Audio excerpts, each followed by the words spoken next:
Jemaat terkasih, selamat Paskah. Dengan penuh sukacita dan syukur pada hari ini, kita akan bersama-sama merenungkan sabda Tuhan, sabda kebangkitan yang membangkitkan kehidupan. Mari bersama-sama kita berdoa. Tuhan Yesus, kami bersyukur sebagai jemaat Gereja Kristen Indonesia. Kami boleh bersama-sama merayakan Paskah, kebangkitan Kristus yang membangkitkan hidup kami. Di saat ini kami mau merenungkan sabda kebangkitan itu. Mari Roh Kudus bertahtalah, agar kami berjumpa dengan Engkau Yesus yang bangkit, dan mendengarkan sabda-sabda kebangkitan-Mu, sehingga kami semua menjalani kehidupan ini dengan semakin berkenan, menyenangkan Tuhan, dan menjadi berkat bagi kehidupan ini. Mari Tuhan bersabdalah, kami semua mendengarkannya. Di dalam nama Tuhan Yesus Kristus kami berdoa. Amin.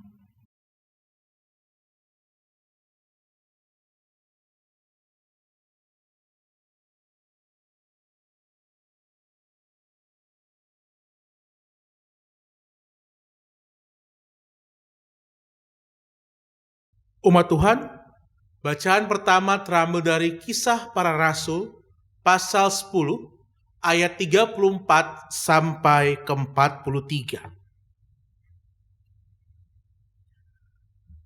Lalu mulailah Petrus berbicara, katanya, "Sesungguhnya aku telah mengerti bahwa Allah tidak membedakan orang. Setiap orang dari bangsa manapun yang takut akan Dia dan yang mengamalkan kebenarannya berkenan kepadanya. Itulah firman yang Ia suruh sampaikan kepada orang-orang Israel, yaitu firman yang memberitakan damai sejahtera oleh Yesus Kristus, yang adalah Tuhan dari semua orang. Kamu tahu tentang segala sesuatu yang terjadi di seluruh tanah Yudea, mulai dari Galilea, sesudah baptisan yang diberitakan oleh Yohanes, yaitu tentang Yesus dari Nazaret, bagaimana Allah mengurapi Dia dengan Roh Kudus dan kuat kuasa Dia yang berjalan berkeliling sambil berbuat baik dan menyembuhkan semua orang yang dikuasai iblis, sebab Allah menyertai Dia. Dan kami adalah saksi dari segala sesuatu yang diperbuatnya di tanah Yudea maupun di Yerusalem. Dan mereka telah membunuh Dia dan menggantung Dia pada kayu salib. Yesus itu telah dibangkitkan Allah pada hari yang ketiga, dan Allah berkenan bahwa Ia menampakkan diri, bukan kepada seluruh bangsa, tetapi kepada saksi-saksi yang sebelumnya telah ditunjuk oleh Allah, yaitu kepada kami yang telah makan dan minum bersama-sama dengan Dia setelah Ia bangkit dari antara orang mati. Dan Ia telah menugaskan kami memberitakan kepada seluruh bangsa dan bersaksi bahwa Dialah yang ditentukan Allah menjadi hakim atas orang-orang hidup dan orang-orang mati. Tentang Dialah semua nabi bersaksi bahwa barang siapa percaya kepadanya, ia akan mendapatkan pengampunan dosa oleh karena namanya. Demikianlah sabda Tuhan. Syukur kepada Allah.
Umat Tuhan, bacaan kedua kita dari surat Kolose, pasal ketiga, ayat pertama sampai keempat. Karena itu, kalau kamu dibangkitkan bersama dengan Kristus, carilah perkara yang di atas, di mana Kristus ada, duduk di sebelah kanan Allah. Pikirkanlah perkara yang di atas, bukan yang di bumi.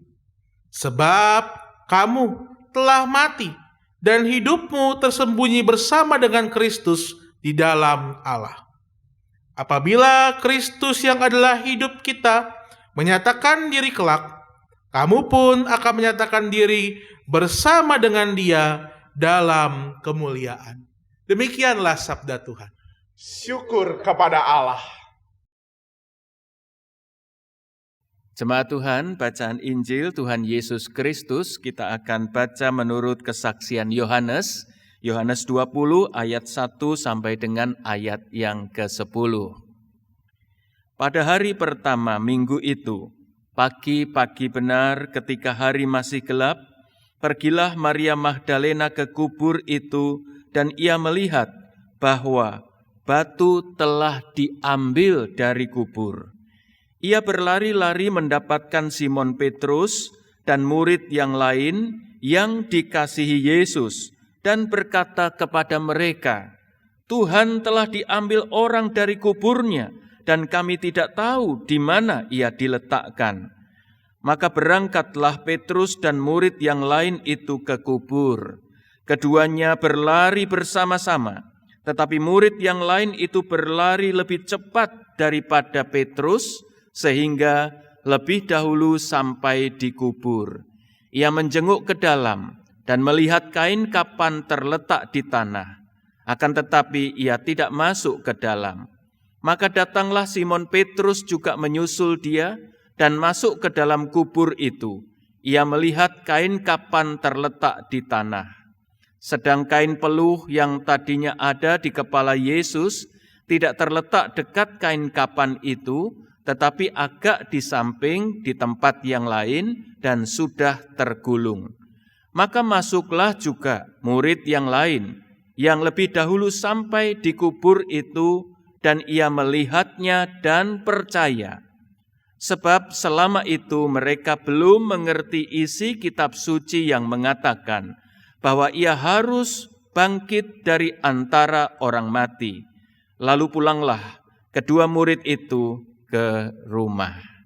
Demikianlah Injil Kristus, sabda-sabda Tuhan. Berbahagialah kita yang mendengarkannya dan memberlakukan firman Allah ini dalam kehidupan sehari-hari. Haleluya.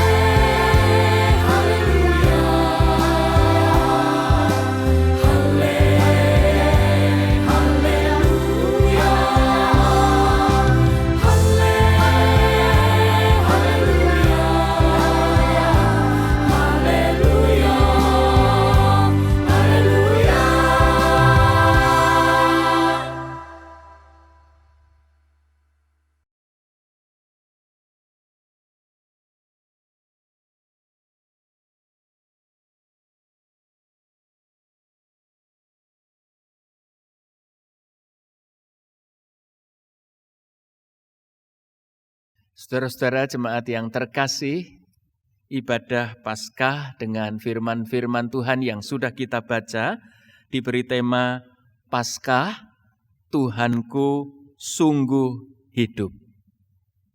Nah, secara intisari saya mau mengatakan, bila kita mengalami Paskah itu, Tuhanku sungguh hidup. Maka Paskah ini berarti Paskah yang memanggil kita untuk hidup sungguh-sungguh. Jadi secara sederhana saya mau mengatakan, Tuhanku sungguh hidup, aku hidup sungguh-sungguh. Itulah berita Paskah. Kita belajar dari 3 orang tokoh di dalam bacaan kita. Satu, Maria Magdalena. Dua, murid yang lain, murid yang dikasihi, kata Yohanes. Siapa dia? Para ahli sepakat, saya juga sepakat. Ia adalah Yohanes. Mengapa tidak langsung disebut namanya Yohanes? Nanti kita lihat. Yang ketiga, Simon Petrus. Saudara, pagi-pagi di Paskah itu, Maria Magdalena pergi ke kubur.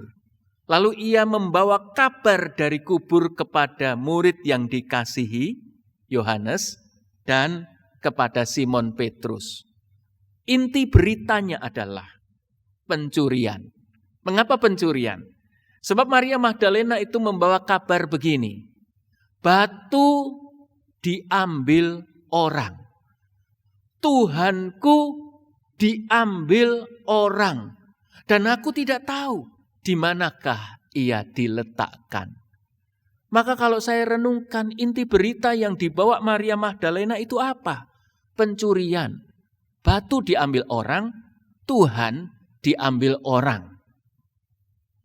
Lalu Yohanes dan Simon Petrus tentu saja kaget, terkejut. Karena saya orang Surabaya, mungkin ketika Maria Magdalena itu datang dan mengatakan, batu diambil orang, Tuhan diambil orang, dan aku tidak tahu di mana ia diletakkan. Teman entah itu, sungguhan entah itu. Karena itu mereka segera pergi ke kubur. Untuk apa? Saya kok yakin untuk memastikan benarkah berita yang dibawa Maria Magdalena itu. Dan kedua murid ini, Yohanes dan Simon Petrus, berlari dengan sangat kencang. Siapa yang tiba lebih dahulu? Yohanes. Murid yang lain, murid yang dikasihi.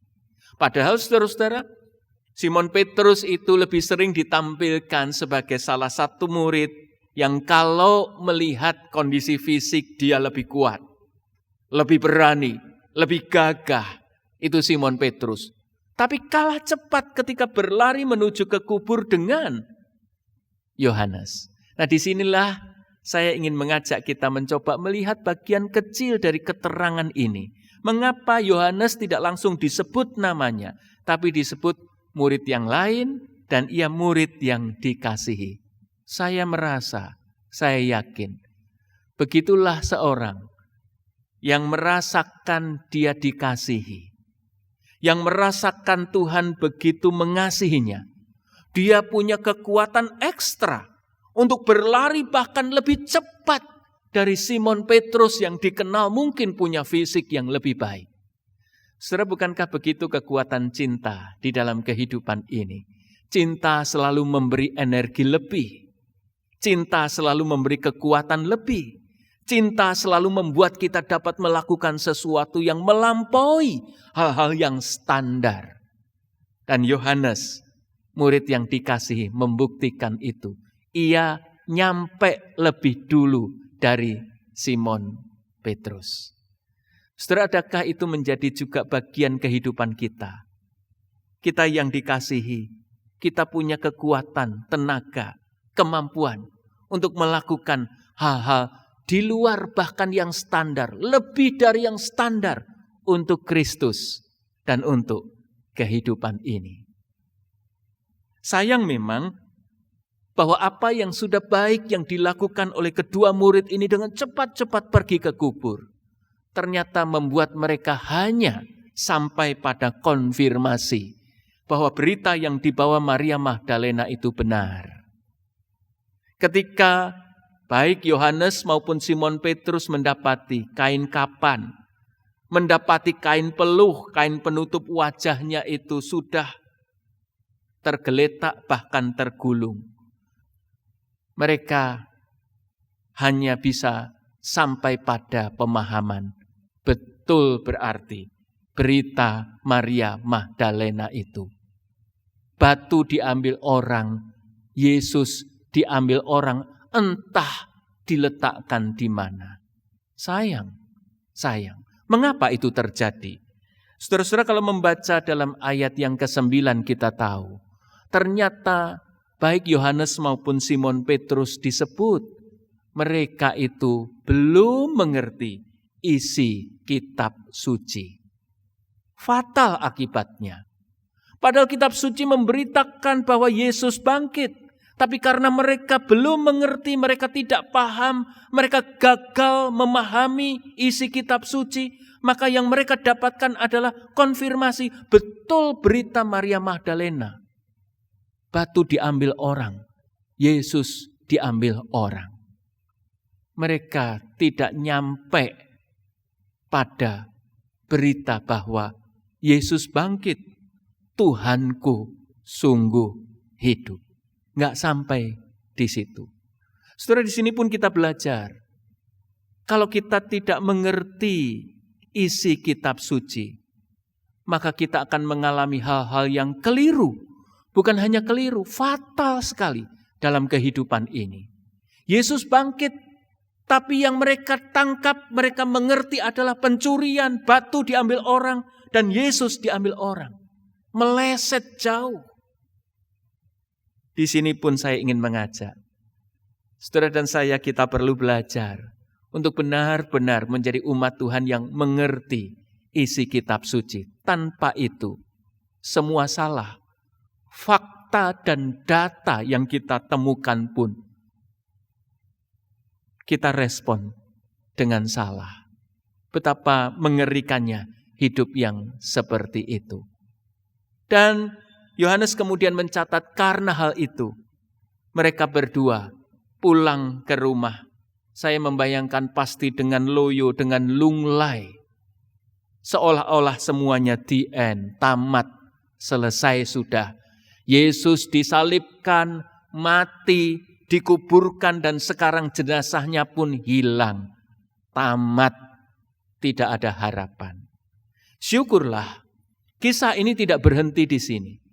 Yesus yang sungguh-sungguh hidup itu menampakkan diri, menjumpai mereka semua. Maria Magdalena itu dipanggil Maria. Sampai ia sadar, Tuhanku sungguh-sungguh hidup. Yohanes, Simon Petrus juga dijumpai. Perjumpaan Yesus kepada murid-muridnya termasuk Yohanes dan Simon Petrus. Itu memperlihatkan kepada kita berulang kali Yesus melakukannya. Supaya Yohanes dan Simon Petrus juga bisa mendapati Tuhanku sungguh-sungguh hidup. Simon Petrus bahkan dijumpai secara pribadi. Diajak makan. Lalu ditanya, Simon anak Yohanes, apakah engkau mengasihi aku lebih daripada mereka semua? Benar Tuhan, engkau tahu betapa aku mengasihi engkau. Perjumpaan yang mau dipakai oleh Yesus untuk menolong murid-muridnya itu. Sampai pada apa yang dikatakan oleh kitab suci. Tuhanku sungguh-sungguh hidup. Sebab hanya ketika itu terjadi, sekali lagi seperti di awal saya katakan, kita akan sampai pada sebuah situasi hidup. Hidup sungguh-sungguh di dalam Tuhan. Tanpa kita sampai pada pengakuan Tuhanku sungguh hidup, kita enggak akan pernah sampai pada kenyataan hidup. Sungguh-sungguh hidup. Hidup sungguh-sungguh di dalam Tuhan. Saudara-saudara, semua pengalaman perjumpaan dengan para murid itu mengajak kita untuk benar-benar menyadari bagaimana Yesus menolong para murid supaya mereka itu sampai pada sebuah pengalaman dan pengakuan Tuhanku sungguh-sungguh hidup, dan karena itu aku hidup sungguh-sungguh di dalam Tuhan. Setidaknya dalam bacaan kita ada beberapa hal yang disampaikan oleh Yesus. Yang pertama, supaya kita benar-benar menemukan Tuhanku sungguh-sungguh hidup di dalam kehidupan kita, dan karena itu hidupku sungguh-sungguh di dalam Tuhan. Hal pertama yang mesti kita punya, ada dalam diri kita adalah memikirkan perkara-perkara yang di atas. Kolose 3 mengatakannya. Ini bukan memikirkan sesuatu yang mengawang-awang, sesuatu yang tidak konkret, sesuatu yang tidak nyata, bukan. Tapi memikirkan perkara yang di atas adalah memikirkan tentang isi firman Tuhan.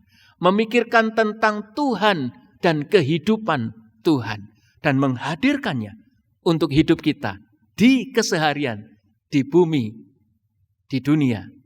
Di mana kehidupan itu Tuhan percayakan untuk kita sekalian.